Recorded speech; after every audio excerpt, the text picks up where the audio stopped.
Hi everyone, welcome to It's Time. We're doing our 10 Minutes With series. I've got Leo Taylor with me, who we're going to spend 10 minutes getting to know. Leo is the co-founder and CEO at Bug, who make it easy to cook delicious insect meals at home. Firstly, Leo, welcome. Let's start kind of with your background, I guess. What led you to start a company based around edible insects? How did that all come about? So I actually come from a very eclectic and international family. I'm half Thai. My mum's Thai, my dad's English, and I grew up sort of all around the world, mainly in South and East Asia. Um, and it was actually, super formative being exposed to all these different cultures as a kid, being exposed to all, weird and wonderful foods, including insects, which I absolutely loved.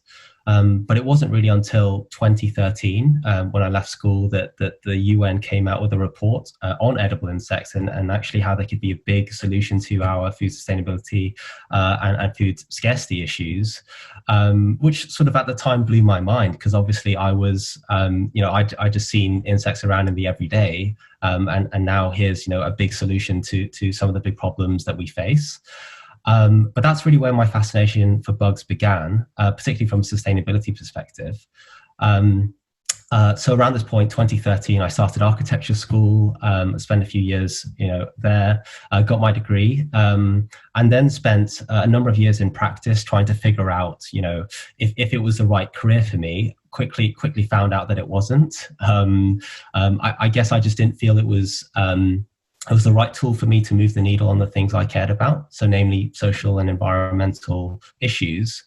And but I had this interest in edible insects, and actually, to my surprise, no one was really doing anything meaningful in the space. This was about 2018, so already 5 years since the report came out, um, and actually, I met my co-founder around this time. We just wanted to get cooking with insects. We had absolutely no idea what we were doing. But yeah, we wanted to get cooking, and that's exactly what we did. We just started making insect meals, and actually recorded them. So made some insect recipe videos and posted them on the internet. Um, and to our surprise, people watched them, and we started getting questions in about, if we could sell insects to them, where they could buy insects, if we could do certain kinds of recipes.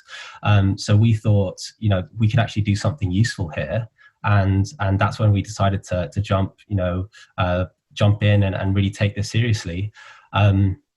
So fast forward to this year, we launched the world's first insect recipe kit in April. We called the Bug Box, and that's actually undergoing a revamp now, to more sort of retail friendly insect cooking kits.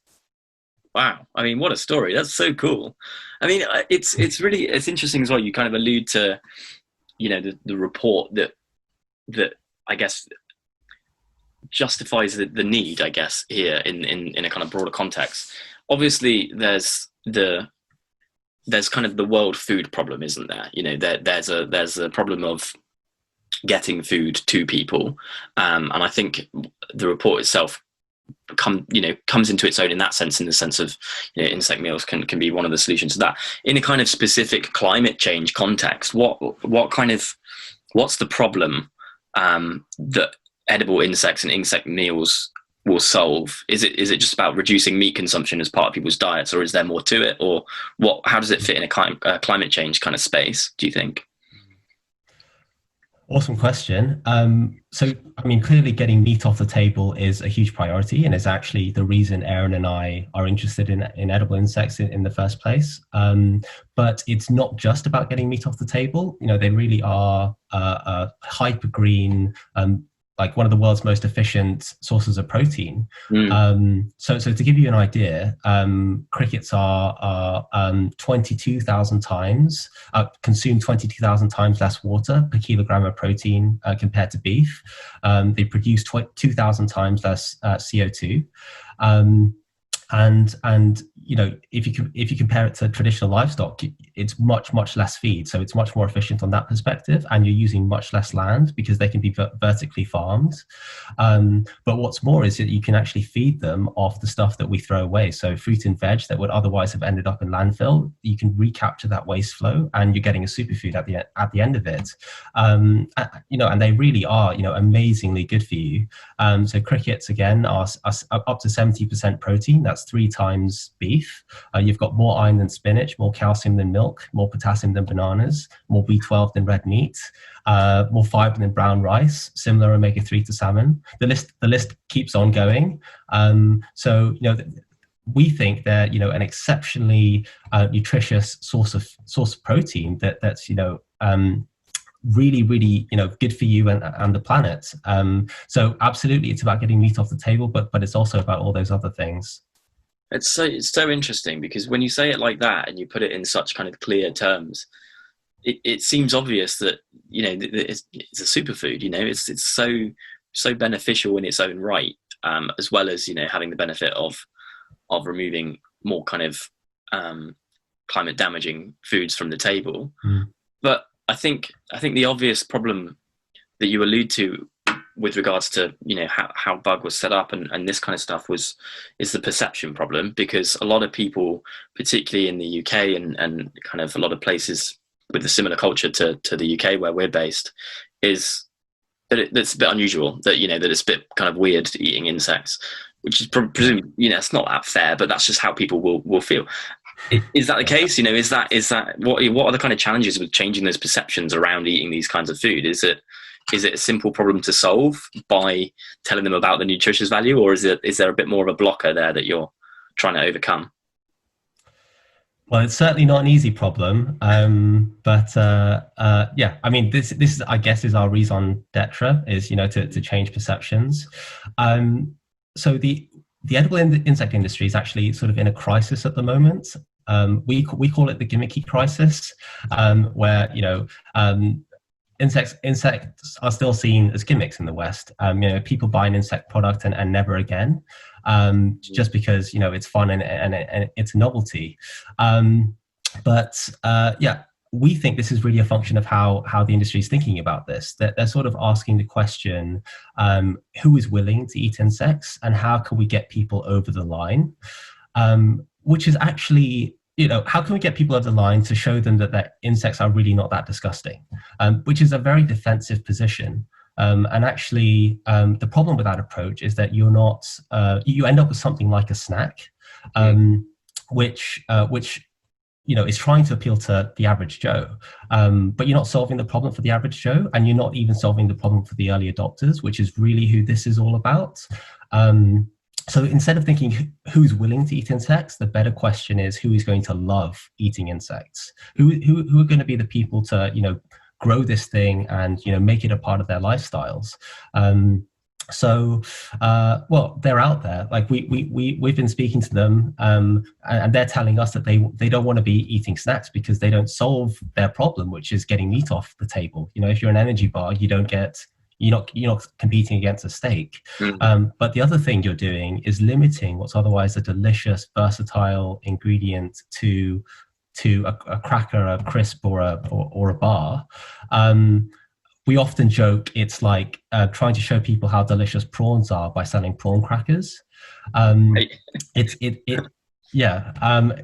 You're missing out on all that deliciousness and actually versatility in the ingredients. So we don't fundamentally think that the way startups in the industry are going about this is solving the problem, but also actually being true to insects as an ingredient. And actually our job and what we're trying to do is build the products and services around this early adopter community that we're trying to coin this term bugatarian. So grow the bugatarian community, and build the products and services that they need to do the things that they actually already want to do. And let's not worry about hiding insects in snacks for the person who's going to cringe their way through eating that energy bar, and because they're just exponentially more work for much less return.